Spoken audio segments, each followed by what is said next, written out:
प्रिय छात्रों नमस्कार। दोस्तों एग्जाम की दृष्टि से काफ़ी ज़्यादा यह क्वेश्चन धमनी तथा सिरा में अंतर बहुत ज़्यादा इंपॉर्टेंट है, तो इसलिए मैं आप लोगों को आसान तरीका से समझाने का पूरा कोशिश करूंगा। तो आप लोग इस वीडियो को शुरू से लेकर लास्ट तक देखिएगा और हाँ वीडियो पसंद आती हो तो वीडियो को लाइक, चैनल को सब्सक्राइब जरूर कीजिएगा। चलिए शुरू करते हैं।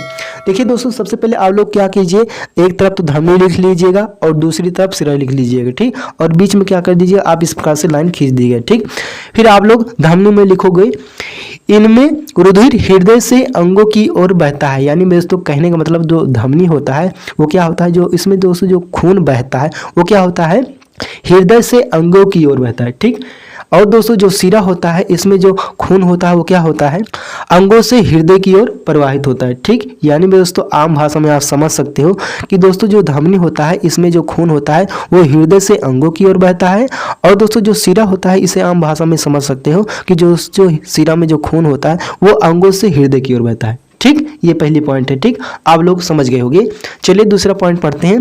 देखिए दूसरा पॉइंट हमें आपको लिखना होगा, हृदय की धड़कनों के कारण इसमें रुधिर रुक रुक कर तथा अधिक दबाव के साथ बहता है। तो आप लोग जानते हो भैया कि हृदय हमेशा धड़कता रहता है, तो क्या होता है दोस्तों में जो रुधिर बहेगा यानी जो खून बहेगा इसमें रुक रुक कर बहेगा, ठीक।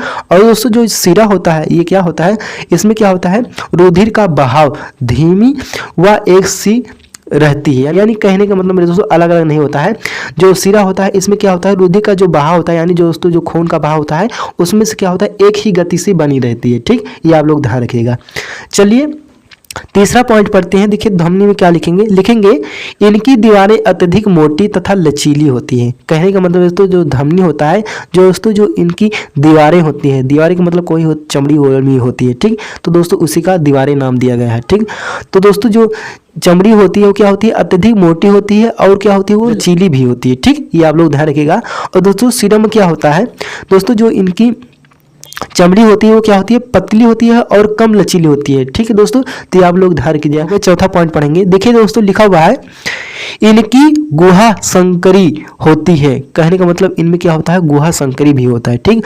और क्या होता है दोस्तों धमनी में क्या होता है, इनकी गुहा संकरी होती है। और चौथा सिरा में क्या होता है दोस्तों, इनकी गुहा चौड़ी होती है। कहने का मतलब दोस्तों ये क्या होता है, इनका दोस्तों जो धमनी होता है, इनका जो दोस्तों इनका गुहा होता है वो क्या होता है, संकरी होता है, ठीक। यानी लंबा होता है। और इसका दोस्तों जो सिरा है इनका जो गुहा होता है क्या होता है, चौड़ा होता है, ठीक। यानी चौड़ी होती है, ठीक। अगला पॉइंट पढ़ते हैं। चलिए लिखा हुआ है, ये खाली होने पर भी नहीं चिपकती हैं। यानी दोस्तों जो धमनी होती है अगर इनमें से जो खून बह जाता है, अगर ये खाली हो जाती हैं तो क्या होती हैं, ये एक दूसरे से चमकती नहीं है। लेकिन मेरे दोस्तों जो ये सिरा होता है अगर इसमें जो खून प्रवाहित होता है अगर वो खाली हो जाए तो क्या हो जाता है, वो चिपक जाता है, ठीक।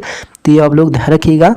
चलिए हम अगला पॉइंट पढ़ते हैं। लिखा हुआ है दोस्तों, पल्मोनरी धमनी को छोड़कर शेष सभी धमनियों में शुद्ध ऑक्सीजन युक्त रुधिर होता है। यानी दोस्तों कहने का मतलब दोस्तों जो पल्मोनरी धमनी जो है ये क्या होता है, इसको छोड़कर जो सभी धमनियां हैं वो क्या होती हैं, शुद्ध ऑक्सीजन मतलब ग्रहण करती है, ठीक। और दोस्तों जो ये सिरा होता है इसमें पल्मोनरी सिरा को छोड़कर शेष सभी सिराओं में क्या होता है, अशुद्ध ऑक्सीजन प्रवाहित होता है, ठीक। यह सातवां पॉइंट समझेंगे। लिखा है दोस्तों, इसमें कपाट नहीं होते हैं, ठीक। यानी धमनी में क्या होता है, कपाट नहीं होता है, ठीक। और दोस्तों सिरा में क्या है दोस्तों, इसमें सिरा में लिखेंगे सातवां पॉइंट, इनमें स्थान स्थान पर कपाट होते हैं जो रुधिर को उल्टी दिशा में बहने से रोकते हैं, ठीक। यानी दोस्तों कहने का मतलब इनमें क्या होता है, स्थान स्थान पर मतलब यहाँ पर है, यहाँ पर भी रहेगा, तुरंत यहाँ पर भी रहेगा, यहाँ पर आगे रहेगा, तो इस प्रकार से रहता है, ठीक। तो वही कह रहा है कि इसमें स्थान स्थान पर कपाट होते हैं जो रुधिर की उल्टी दिशा में बहने से रोकते हैं, ठीक। कहने का मतलब दोस्तों जैसे हमारा शरीर है, अगर इस शरीर में वो नस होता है ना, तो ठीक उसी प्रकार से मेरे दोस्तों नस के भीतर से क्या होता है, रुधिर प्रवाही करता है। लेकिन दोस्तों जो ये होता है सिरा जो होता है वो क्या होता है, वो रुधिर को उल्टी दिशा में बहने से रोकता है, यानी उल्टा बहता नहीं, वो सीधा बहता है, ठीक। ये आप लोग ध्यान रखिएगा। चलिए आठवां पॉइंट पढ़ते हैं। लिखा हुआ है दोस्तों, इनका रंग गुलाबी या चटक लाल होता है। कहने का मतलब दोस्तों जो धमनी होता है, ये ऊपर वाला धमनी पढ़ रहे हैं ना, तो दोस्तों जो ये धमनी होता है क्या होता है, इनका जो रंग होता है क्या होता है, बिल्कुल लाल होता है और चटक होता है, ठीक। और दोस्तों जो सिरा होता है वो क्या होता है, ये गहरे लाल या बैंगनी रंग के की होती है। ठीक, यानी दोस्तों ये गहरी लाल भी होती है और ये क्या होती है, बैंगनी रंग की होती है। ठीक, तो आप लोग ध्यान रखिएगा। और 9वां पॉइंट है भैया कि ये पराया त्वचा से दूर गहराई में स्थित होती है। ठीक, और दोस्तों ये क्या है, ये धमनी है। ठीक, धमनी में पढ़ लेना।